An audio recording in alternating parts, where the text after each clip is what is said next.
Mengapa neraka gelap? Gelap itu artinya bukan apinya. Hai teman-teman semua, ketemu lagi sama aku Stefani dan Jayden. di Abam Kids. Anda bertanya, Alkitab menjawab versi Kids. Kita langsung aja ya di pertanyaan pertama. Pertanyaan pertama, anak perempuan 10 tahun, pelajar 5 SD. Shalom Ci, saya izin bertanya. Apakah kita masih bisa bertobat 100% setelah melihat atau menonton film porno? Dan bagaimana cara mengatasi seseorang yang terus melakukan dosa yang sama? Jika kita sudah berdoa dan berjanji untuk tidak melakukan dosa lagi, tetapi kita tetap melakukannya, apakah yang kita harus lakukan? Oke. Kita bisa bertobat 100% kalau kita benar-benar berkomitmen, bertekad untuk ikut Tuhan dan nggak mau menyentuh dosa itu lagi. Nah, mungkin buat teman-teman di sini yang sulit banget dan butuh pertolongan, teman-teman harus cari kakak mentor atau orang tua gimana nih cara keluar dari dosa pornografi. Karena kadang-kadang memang ada beberapa kasus yang sangat sulit gitu ya. Tapi bisa nggak? Sangat bisa, teman-teman. Kalau kita benar-benar berkomitmen ya. Yang kedua nih teman-teman, bagaimana cara mengatasi seseorang yang terus melakukan dosa? Kita kalau sering melakukan dosa, apalagi dosa yang sama ya, kita harus benar-benar mencari kegiatan yang membuat kita tuh mengerti Tuhan, melekat sama Tuhan. Dari baca Alkitab, suka berdoa, berkomunitas, itu penting banget. Cari teman-teman yang bikin kamu itu benci sama dosa. Jangan bergaul sama teman-teman yang bahkan mendukung kamu berbuat dosa, bikin kamu jadi makin senang nonton film porno atau bahkan bikin kamu ngomong kasar, bikin kamu suka ngebully, karena komunitas kita atau teman-teman kita itu berpengaruh loh sama bagaimana cara kita bertindak ya. Jadi cara mengatasinya adalah kita harus dipenjara dengan kegiatan-kegiatan rohani ya. Yang kedua juga harus berteman sama teman-teman yang rohani juga, yang bikin kita makin mengasihi Tuhan ya. Dan yang ketiga itu adalah kalau kita sudah berdoa dan berjanji untuk tidak melakukan dosa, tapi kita tetap melakukannya, apa yang harus kita lakukan? Nah, jatuh dalam dosa itu harus bikin kita benci sama dosanya, bukan bikin kita nyaman sama dosanya. Iblis itu pengen kita tuh nyaman sama dosa tersebut.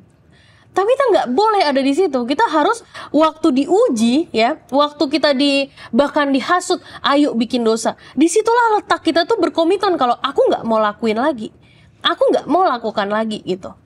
Nah teman-teman harus tahu nih trik-trik gimana caranya iblis ini kok bisa ya bikin aku tuh bikin dosa itu terus. Misalkan di sini misalkan kasusnya adalah film porno. Kalau teman-teman tahu nonton film porno nggak baik ya, harus belajar gimana tuh menuju sampai bisa nonton film porno ya. Misalkan ada kesempatan buat download filmnya, bergaul sama teman-teman yang nggak baik, kamu harus belajar untuk tinggalin itu semua. Dari ciri-cirinya kita nggak boleh menuju ke sana. Misalkan kamu mau ngomongnya nggak kasar, kamu mau belajar ngomongnya yang baik gitu, kamu harus belajar untuk jangan temenan sama teman-teman yang ini. Kalau enggak, aku malahan jatuh ke dosa yang sama lagi. Nah, teman-teman harus tahu nih trik-trik gimana caranya. Kok iblis bisa ya membawa aku ke sana? Nah, harus tegas sama diri sendiri ya, teman-teman. Jadi, caranya gimana? Untuk tidak melakukan dosa yang sama, kita harus benci sama dosanya. Harus benci, nggak boleh nyaman. Nggak boleh nyaman. Waktu kita tahu itu bisa bikin aku bikin dosa, kita harus tinggalin. Tinggalin teman-temannya, tinggalin keadaannya ya. Kalau kamu suka bikin dosa di kamar, artinya apa? Di jam itu yang waktu kamu mau bikin dosa di kamar, kamu harus keluar dari kamar itu biar kamu nggak melakukan gitu ya. Yang kedua, silakan. Pertanyaan selanjutnya, anak perempuan 11 tahun, pelajar 5 SD. Shalom Ci, saya ingin bertanya, mengapa neraka gelap padahal di neraka ada api yang sangat panas? Terima kasih. Gelap itu artinya bukan apinya, tapi keterpisahan dengan Allah. Jadi nggak ada kebahagiaan ya. Jadi bukan tentang wah panas kalau ada api terang, bukan. Gelap itu tuh waktu kita tuh nggak bisa ngerasain hadirat Tuhan lagi, kita nggak bisa ada damai sejahtera. Berpisah dengan Allah itu menyakitkan dan sulit gitu untuk kita lewatin gitu teman-teman. Jadi kalau kita melihat neraka gelap, itu bukan cuma sekedar terang menjadi gelap, tapi keadaan kita ketika kita tuh kehilangan damai sejahtera di hidup kita gitu. Next. Pertanyaan selanjutnya, anak laki-laki 10 tahun, pelajar 5 SD. Salam Ci, aku ingin bertanya. Pertanyaan pertama, di mana tanah Kanaan berada? Pertanyaan kedua, apa yang dimaksud dengan Elohim Yahweh? Dan pertanyaan ketiga, apakah genre Tuhan? Oke. Tanah Kanaan itu sekarang ada di Israel. Itu yang pertama. Apa yang dimaksud dengan Elohim Yahweh? Elohim itu Allah dan Yahweh itu Yod-He-Waw-He itu adalah namanya. Apa genre Tuhan? Tuhan genrenya ya Tuhan gitu ya.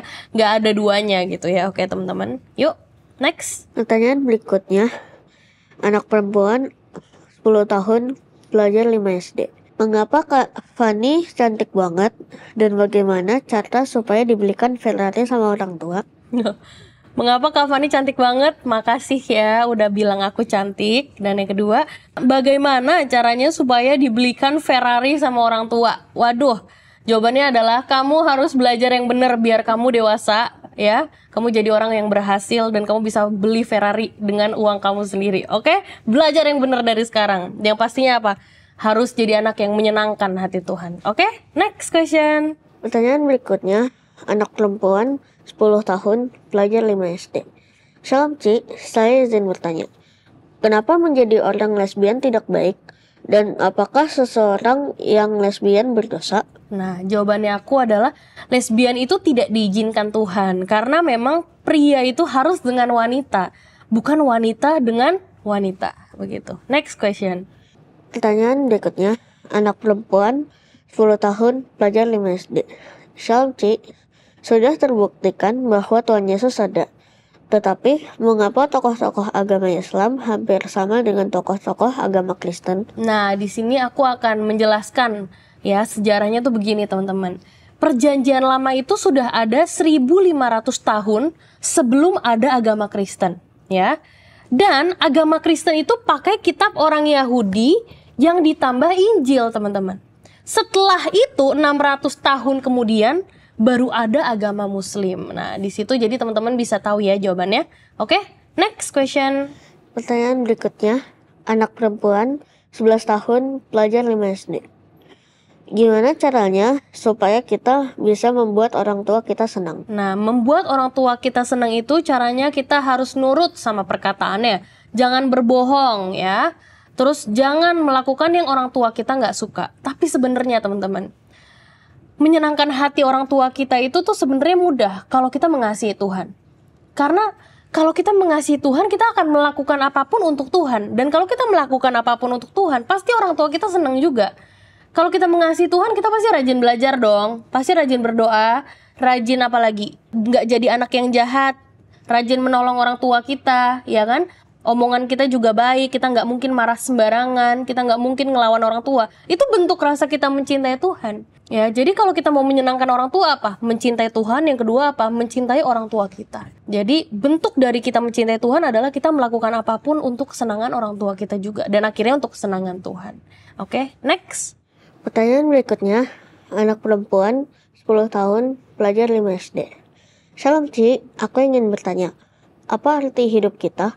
Dan ketika kita hidup seperti dunia, mengapa kita berakhir jatuh ke dalam dosa? Oke, aku ulang lagi, sebenarnya pertanyaan ini pernah ada dan sama pertanyaannya. Kehidupan itu adalah keadaan orang yang bersekutu dengan Tuhan, bersahabat, melekat dengan Tuhan, yang nantinya akhirnya boleh masuk surga. Jadi orang yang benar-benar hidup ya orang yang tidak binasa, yaitu orang yang dari hari ini tidak membinasakan dirinya. Dia nggak hidup untuk iblis, tapi dia hidup untuk Tuhan.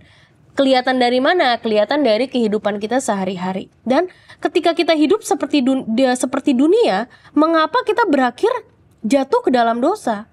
Ya karena kalau kita hidup seperti dunia atau serupa dengan dunia, kita nggak serupa dengan Kristus. Akhirnya kita jatuh di dalam dosa, dan itu apa? Pilihan di tangan kita. Bukan berakhir jatuh dalam dosa karena kita hidup di dunia dan akhirnya jatuh dalam dosa. Tapi itu semua di tangan kita. Memang kita punya dosa keturunan, ya, tapi kita tetap punya pilihan untuk berbuat dosa atau tidak gitu ya. Jatuh dalam dosa adalah pilihan hidup kita gitu. Next. Pertanyaan berikutnya, anak laki-laki 10 tahun, pelajar 5 SD. Halo Cifani, ketika Musa naik ke Gunung Sinai, orang-orang Israel berpikir Musa tidak akan kembali. Jadi mereka meminta Harun untuk membuat patung lembu emas. Lalu, kenapa Harun hanya menerima dan tidak menolak? Nah, rupanya Harun di sini itu tidak setegas Musa gitu ya. Walaupun di firman Tuhan dituliskan bahwa Harun itu kan didesak sebenarnya. Tapi sebenarnya Harun itu tidak setegas Musa dan akhirnya Tuhan marah begitu. Next. Pertanyaan berikutnya, anak perempuan 11 tahun, pelajar 5 SD. Shalom Kak, kenapa ada banyak planet di luar angkasa? Karena itu diciptakan Allah untuk menghiasi cakrawala. Dan bukan tidak mungkin diantaranya bisa jadi hunian kita suatu saat nanti ya. Itu langit baru dan bumi yang baru gitu. Next. Pertanyaan berikutnya, anak laki-laki 10 tahun, pelajar 5 SD. Shalom Ci, saya ingin bertanya, mengapa Allah ada dan mengapa Alkitab dibuat? Mengapa Allah ada? Ya memang dari sananya begitu teman-teman. Memang Allah itu ada. Dan mengapa Alkitab dibuat? Alkitab itu untuk menuntun hidup kita, seperti manual book hidup kita. Jadi Alkitab itu ada untuk kita itu bisa belajar dari teladan tokoh-tokoh, ya, dari Tuhan Yesus itu sendiri, dari firman-Nya, yang akhirnya akan menjadi tuntunan-tuntunan di hidup kita. Next question. Pertanyaan berikutnya, anak perempuan 11 tahun, pelajar 5 SD. Ci, aku mau tanya, kenapa Tuhan Yesus lahir dan mengapa rumah yang dicat darah domba anak sulungnya tidak akan meninggal? Oke. Kenapa Tuhan Yesus lahir? Dia hadir untuk menjadi teladan dan untuk menyelamatkan kita, ya. Itulah kenapa Tuhan Yesus hadir gitu ya. Dan yang kedua nih, mengapa rumah yang dicat darah domba anak sulungnya tidak meninggal? Karena itu tanda orang Israel gitu ya. Sedangkan yang tidak dicat rumahnya itu bukan gitu, itu menjadi tanda kalau itu orang Israel. Next. Pertanyaan berikutnya, anak perempuan 11 tahun, pelajar 5 SD. Mengapa saya kurang pintar dalam pelajaran matematika? Nah, setiap orang itu dikasih kelebihan dan kekurangan. Mungkin ada teman kamu yang pintar berhitung, tapi mungkin kamu pintar di bagian musik, misalkan begitu.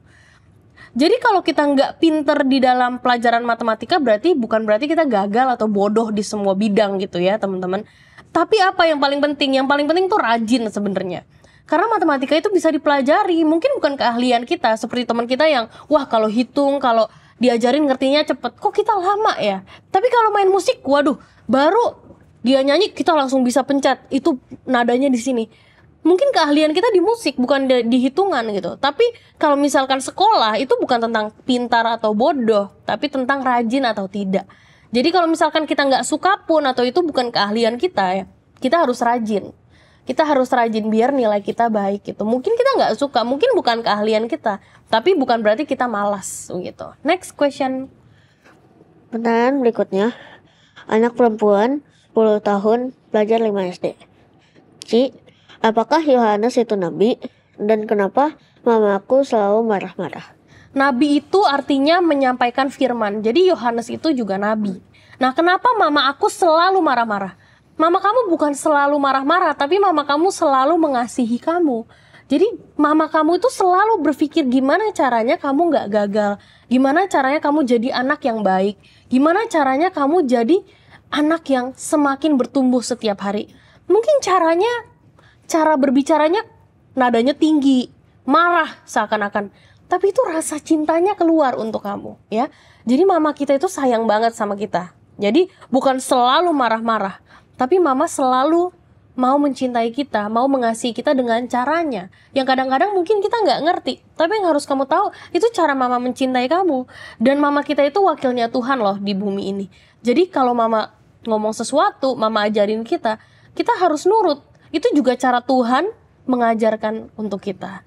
Nah teman-teman, makasih udah denger Abam Kids lagi di episode ini. Aku tungguin lagi ya untuk pertanyaan-pertanyaan berikutnya di Abam Kids episode berikutnya. See you!